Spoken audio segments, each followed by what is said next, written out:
On September 28, 2003, the final home game was played at Veterans Stadium. Serving as the home of the Phillies and Eagles for 32 years, the stadium was destroyed in 2004 after the final game was played by the Phillies, a 5-1 loss to the Atlanta Braves.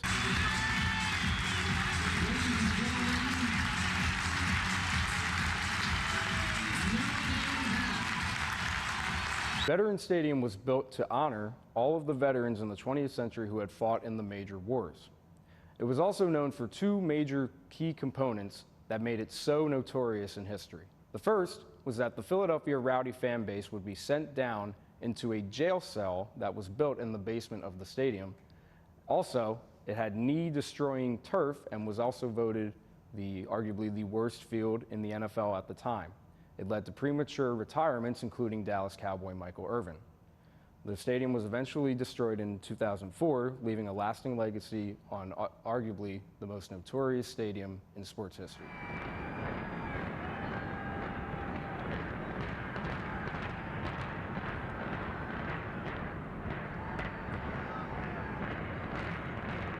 Seven, 6, 5, 4, 3, 2, 1. You'll never have the sacred stone.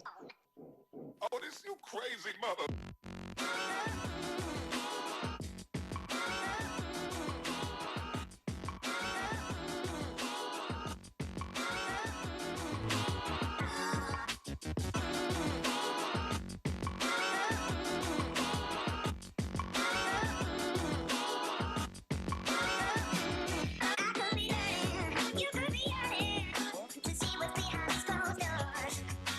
Hello and welcome to another edition of SportsTalk Philadelphia here on LaSalle TV. I'm your host Josh Abrams. Today we're going to talk about the Eagles as they get off to a 1-2 start to the season, most recently losing to the Detroit Lions. And then later on we're going to talk about the Phillies as they head into their final series of the season against Miami.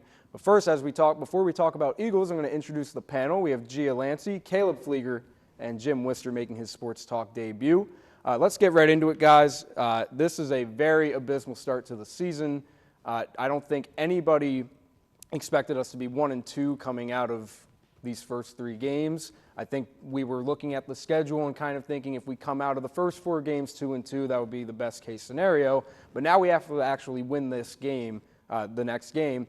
But this game is really the one that's really sticking with us pretty heavy. And we had a lot of opportunities to win this game, whether if it was winning close or if it's pummeling them. We should have won this game by a lot of points. So let's just start off with general reactions, and we know it's not going to be good, so anyone can start.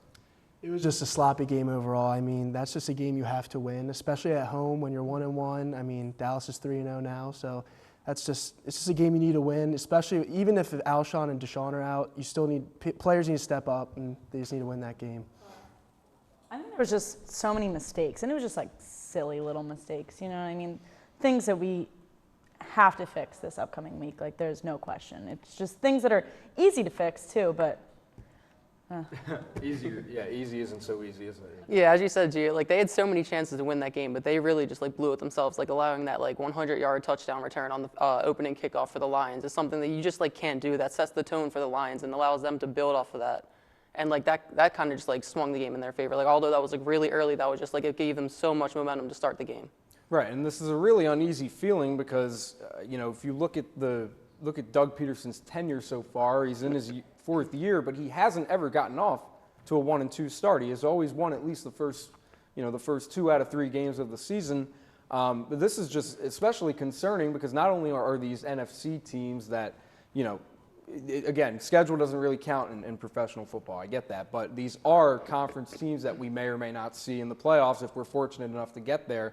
Nothing has happened at all through these first 3 games to indicate to me that we're going to be a playoff team at the end of the year. I know it's early, and I'm a negative Nancy, you know that especially, but how are you guys feeling right now? Do we have any confidence that we can turn the season around? I have some I have some confidence in them. Yeah, both of these games are honestly winnable games, and they just didn't pull it out for themselves. Like that Nelson Aguilar drop against the Falcons, that completely killed them, and then Dallas Goedert dropped one in the end zone. Like they had chances to win these games. They just didn't do it.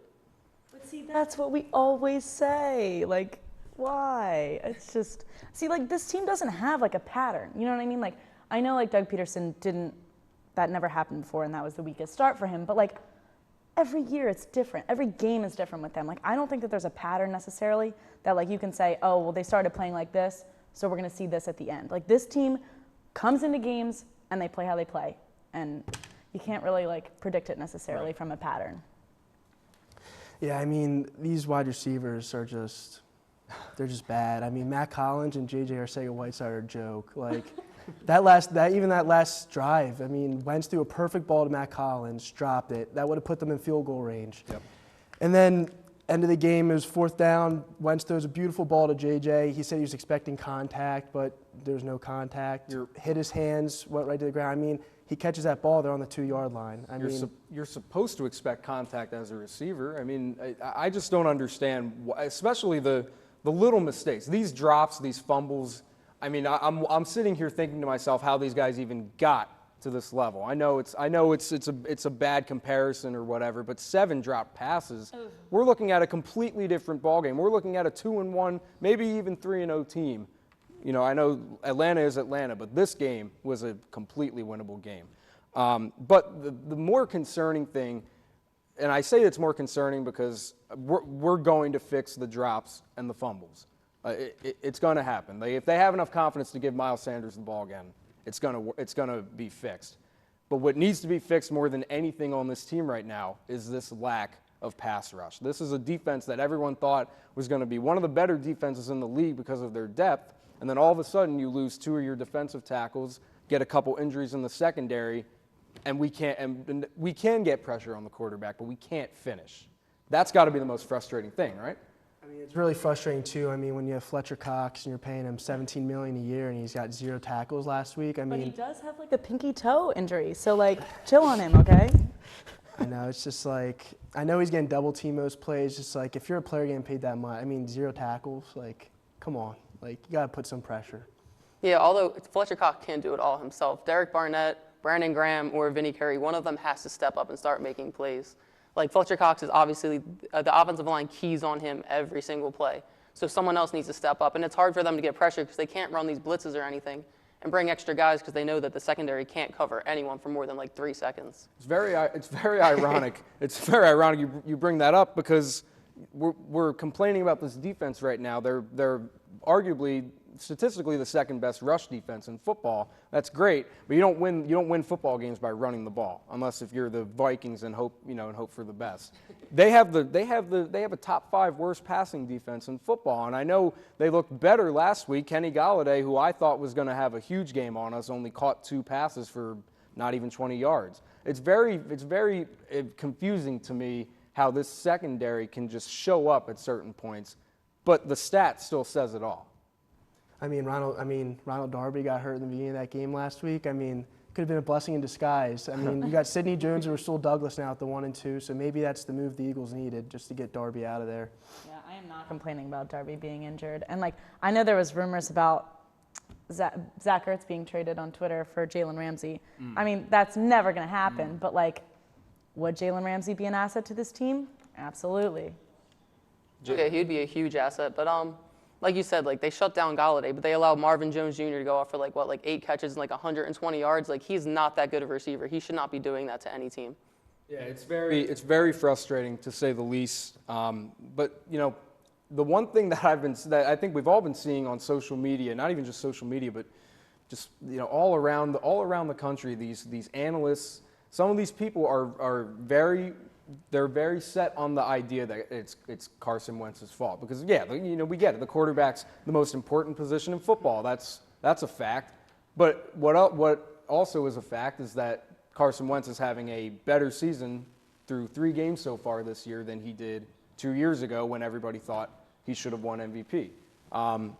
So I mean, talk about Wentz. I mean, what more can he do? There's really not much, right? I don't think that he is bad. And I don't think he's ever going to be a bad quarterback. But I just think he's not comfortable. He doesn't look comfortable. But that's not his fault. You know what I mean? Like, it's the rest of the team's fault. And I don't think that – I mean, I think he's at fault for a little bit of it. But I think that he needs to be in a comfortable situation. And definitely in the beginning of games, he looks terrified to me. And, that's got to be the reason why we get off to slow starts, honestly. I mean, I think Wentz has looked great besides that first half of the Atlanta game. I mean, he's kept us in every game. I mean, even with the injuries to the wide receivers, I mean, he's doing his job. He's putting the ball there. I mean, it's not like he can go out and catch it too, you know what I mean? Like, he's putting it there. Like, they just got to do their job and catch it. Maybe that's what we need, actually. Do you have any thoughts, Jim, on Yeah, Wentz? like you guys said, I don't really think it's Carson Wentz's fault. He's going out there, he's putting the ball in positions where his players have a chance to go make a play on it. They're just not making those plays. Obviously, it hurts him not having his top 2 targets, guys that he's comfortable with. Like, he knows in the red zone, if he throws it up to Alshon Jeffrey, 9 times out of 10, he's going to go get that ball for him. He just does not have that trust in J.J. Arcega-Whiteside or Matt Collins to go do that for him. Really, I mean, it really does go to show how much teams can be affected by injuries because, I mean, I think we were coming into Atlanta thinking that we were going to be fully healthy, and with the exception of Jackson and the other injuries that happened before. But when Alshon and Deshaun go down during pregame, or at least during the first series, I mean, that can't be a good sign. Now, luckily, we should be getting them back very soon, but I mean, it's clear to this point that we're going to need them for the rest of the season.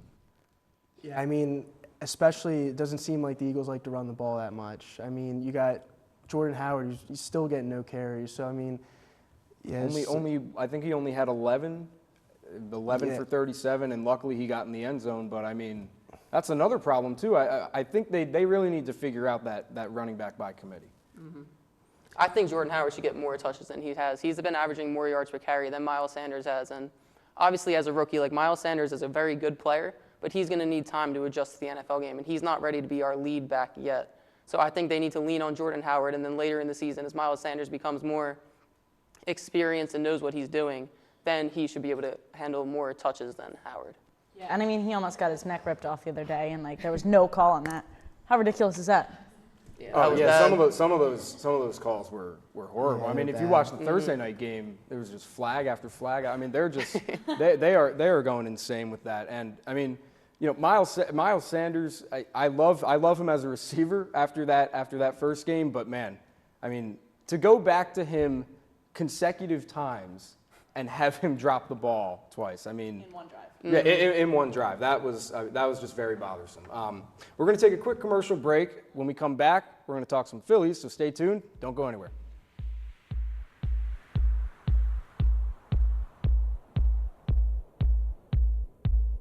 Oh my God, I swear, these sports show hosts just get dumber and dumber as time goes on. Like, I can't believe people are actually paid money, real money, more than what I make at my job to say this stupid stuff. Like, I can't believe this crap. Oh my gosh. I'm about to lose it. I'm about to lose it. Like, this is just, how can they even, Hey, what you doing? this stupid sports show. These people have no idea how the game of basketball is played. Not at all. Hey, you're not you when you don't watch LaSalle TV. Here, let me show you. Have much more left, but the only reason why for everyone else it's a one-year rental. SportsTalk Philadelphia here on LaSalle TV. I'm your host, all that coach. Feel better now? Better. You're not you when you're not watching LaSalle TV. To stay up to date, follow us on Twitter, Facebook, and Instagram. Yo, bro, what's good? What's going on? How you feeling, man? Doing good. How you doing? When'd you start smoking? Smoking? It's a jewel, bro. It's a jewel? Yeah. Listen, you might as well be smoking cigarettes. When you start juuling or vaping, you're 4 times more likely to start smoking cigarettes. Is that true? That's very true.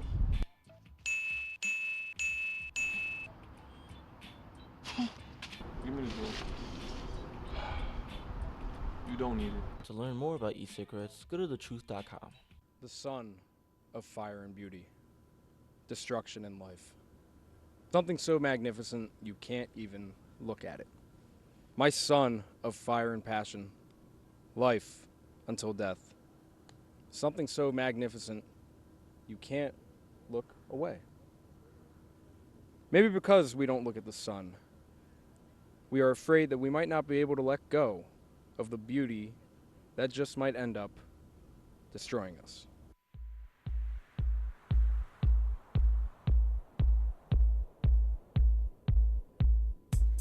Welcome back to Sports Talk Philly on LaSalle TV. We're going to get right into the Philly segment of the show. Gia and Caleb are staying with me on desk, so we're going to go right into it, and it is over, people. no more postseason hopes, none of that.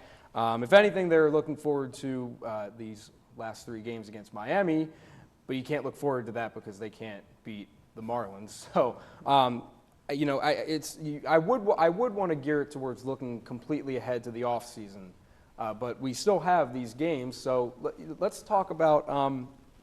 I don't even know where to begin. I mean, we're kind of struggling. We're falling off right now in these last 2 weeks or so, the same way that we fell off in the last month and a half last year. That within itself cannot be promising, especially, there's nothing to play for other than dignity, and I don't think they're really playing for that right now. No, I mean, they definitely cannot play against the Marlins. The Marlins are their absolute kryptonite. Like, I was at the one game in July, and it was like, we were up like... What, 7-0? That was a 7-0 game, yeah. I think. And they came back, and it was like 13-7. Like, I don't even get it. There's like, and it's just silly mistakes. Like, what's up with all these Phillies teams? Philly in general. Can we just not do that? Yeah, I mean, this Phillies team is just, they're so frustrating. I mean, all year we've thinking they're going to make the playoffs, they win a series, and they get swept again, they're out of it. I mean, it's just been in and out all season. I mean, I'm glad it's finally, like, we know we're not in it. Like, let's start focus on next season. I mean, let's get the manager out of here, so. Oh, that's bold. Yeah, okay. Yeah, she's going to have something to say about Yeah, that. I love Gabe the Babe, so I don't want him out. We're not going to worry Give him some about. time. We're not worrying about that until we get to the recap of the season. But one of the main reasons why this team took a step back this season is because their star ace took a step back. Aaron Nola did not look like himself this year. His ERA is a whole point and a half above where he was last year. He was a Cy Young finalist last year, finished in the top 3. And this year, he's kind of, I think the way he's been pitching this year is the story of the Phillies, because they're just like Aaron Nola and the Phillies, they're both just as consistent as they are inconsistent. Yeah, I mean, Nola was a big disappointment this year, but I also think Jake Arrieta was a big mistake this year. I mean, Nick Pivetta was a big disappointment. I mean, everybody thought he was going to have a breakout year this year. I mean, it's really frustrating watching his pitching because every single year, I mean, they don't add anybody. It's the same guys every year, and it's just the same story. Yeah, I mean, I don't know what happened to Nola. I really don't. I mean, I think he's going to come back and, like, I think he's disappointed himself. So, like, I think he's going to really work hard in the offseason. Sure. But, I mean, he has to work hard. We need him. Like, there's literally no other choice. So. Yeah, it's really bad. And I think if there's anybody on this team that I have confidence in doing so, and getting back at it in the offseason and really working at it to improve and get back to form, it's going to be Aaron Nola. The one player who I'm not really very confident on, and this is a very shaky subject throughout the fan base, but Rhys Hoskins, man. What on earth happened to that dude? I mean, he cannot – you could put a blindfold on and you can take it off the next at bat and he would do the same exact thing. He cannot – I don't know what it is. I know. You're a big Rhys fan, too. I was a big Rhys guy. I mean, Look, I love his patience at the plate. I love the way he approaches it, but I mean, he's not aggressive enough. I think he's always looking to walk until he finds a pitch late in the count that he can make the pitcher feel bad about. But this slump is a very, like, all baseball players get into a slump. This is a significantly very bad slump. Yeah, there's probably a word for, like, a longer than a slump. But if there was, it would be his. But, I mean, I think he was probably my biggest disappointment for the season. Like, I was coming into it, I was like, Rhys Hoskins is going to, I mean, other than Bryce Harper, but, like, he did kill it at a point. But Rhys Hoskins, I don't know what happened to him. Like, there's really just not a lot to say. I mean, I don't know how he's going to come back next season either. Like, I don't have a lot of confidence in him. My next question is, do you think he comes back in a Phillies uniform next season?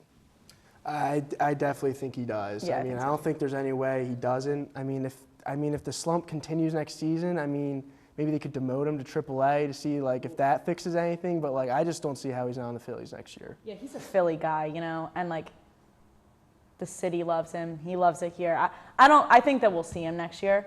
Will we see him as good? I don't know. I think I'm not confident in that though at all. Sure, and I mean, just as you're not confident in him returning to form next year, I'm really not confident in him coming back as a Philly next year, because Jim Salisbury, one of the more plugged-in writers Phillies writers around this city says that it's not out of the question that they could deal him for a pitcher. And I know the pitching list for the free agency market isn't very heavy for 2019, 2020, but we could potentially see a deal there.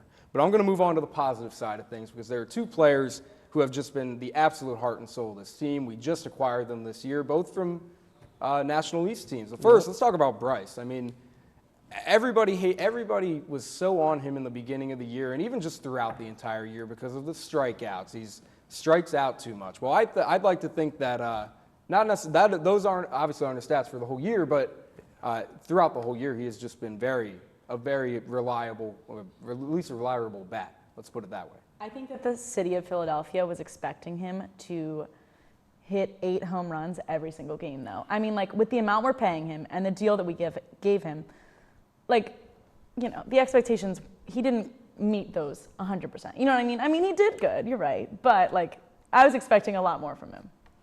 I was pretty pleased with Bryce's performance this year. I mean, not only, like, his batting, I mean, he's always going to be around 260, 270 hitter. That's just who he is. I mean, he's going to hit his home runs. He's going to hit his doubles. But what really surprised me this year was his outfielding. I mean, that went up tremendously from last year. I think last year he only had 1 or 2 outfield assists, and then this year he had, like, at least 9. So, like, his outfield, it's definitely gone up. I mean, he always gives 100% every game, which I love. Philly loves that, so. Yeah, I mean, you can't hate him for striking out. I mean, this game nowadays is all strikeouts, homers, and walks. I mean, Bryce Harper did what we expected him to do. He hit 30 home runs. He put up 100 RBIs. I'm not asking him to bat 300 like he did his MVP year, but... But you're not. But the city of Philadelphia is crazy. They were. Right, okay. Well, so then that means I'm not crazy, right? I don't know. Let's talk about JT now. That is by far the bright spot of this team. All of those asterisks you see on that graphic right there are career highs. He had his best season statistically by far on offense and defense. We're obviously going to have Bryce for the rest of his career, barring any kind of unforeseen circumstances. But JT should be our catcher for the rest of his career. Yeah, and I agree. I mean, he is by far the most consistent player on the Phillies, on offense and defense. So I think the thing in the offseason, pitchers and locking up JT. That's what we need to focus on the most. Yeah, like Gia said, I think Matt Klentak's #1 priority this offseason is to get JT Realmuto a new deal. I mean, he's obviously the best catcher in baseball. The stats just prove it. I mean, he killed his career highs this year. I mean, he's just been playing great. Yeah, and it's going to be really interesting to see what kind of deal he gets. But again, like you said, Caleb, I think it should be a very high priority that we get JT back. Before we move on to our stars of the month, I just want to take a quick look at the wild card standings because last week, the standings were so much different. I mean, the Phillies were obviously out of it, but they weren't 9 games back. They have won 1 game since our last show, which was obviously a week ago, but they fell out of it and they were eliminated from playoff contention, I think, earlier this week. So just real quick, who do you see coming out of the wild card? The Nationals or the Brewers? I got the Nationals. I think Max Scherzer's he's Max Scherzer. He's a true #1 pitcher. I mean, especially if it's in Washington, if they get home field advantage, I just don't see how they don't make it out of that. Yeah, I think they had a decent season. I mean, I don't know if they'll go further than that, but I'm not happy about it, so I don't really want to talk about it. She's not happy because we wanted to make the playoffs. That's all we wanted. That's all we expected. But unfortunately, it didn't turn out that way. But with that being said, we're going to move on to our stars of the month, and I'm going to start off with my star, and that, of course, is Carson Wentz. Everybody loves hating on Carson Wentz. I don't get it. Like, I really don't understand it. I mean, he's the heart and soul of this team right now. He is doing everything he can. You know, I said earlier during Eagles talk that he has a higher passer rating so far than he did his imposter MVP year. I mean, Carson's doing almost everything right. I know he hasn't looked like himself in certain aspects, but I think that if Aguilar catches that ball, if his receivers catch the ball, we're talking about Carson Wentz having a career year to start off his season. I mean, I don't see how people can put the fault on him when his teammates are contributing to his problems. I know he's a player himself, but it's ridiculous to me, the slander he gets. Gio, let's move on to you. So talk about Deshaun Jackson. Like Josh, the only reason that they won the game against the Redskins was because of Carson Wentz and Deshaun Jackson. So that's the only reason that I picked him. I know he's only got one game, but, you know, that was a good game. And I mean, to me, maybe it was Carson Wentz also, but Deshaun Jackson was the reason for that game. Like, I don't think that there was many positive offensive things to say about that game other than Deshaun Jackson. So Right. I mean, 2 touchdowns. That's obviously a big reason why. Now, I mean, do you think if Deshaun Jackson plays the next 2 games, we emerge victorious? I don't know. I mean, I don't know. Again, I think that this team is hard to predict because like they're so inconsistent, but maybe. Yeah, I mean, you never know. Yeah. Caleb, last but not least, you're going to go outside of Philly and talk about this young quarterback out of Louisville.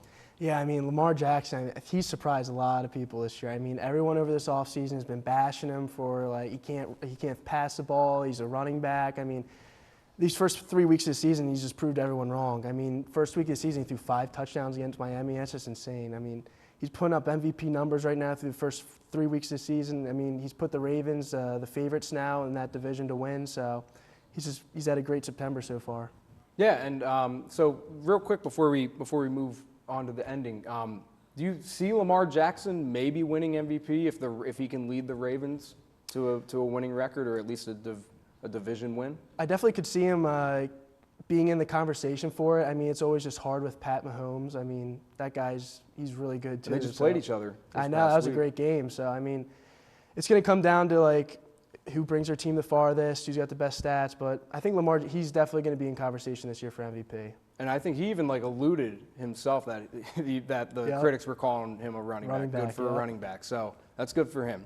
That's going to do it for this week's edition of Sports Talk Philly. You can catch us on social media. Hit us up on Twitter for any suggestions or any comments that you want to share with us. You can also find us on Facebook. Email us at lasalle.edu. Find us on YouTube. You can find all the other episodes of LaSalle TV there. We hope you enjoy your weekend, and we'll see you next week.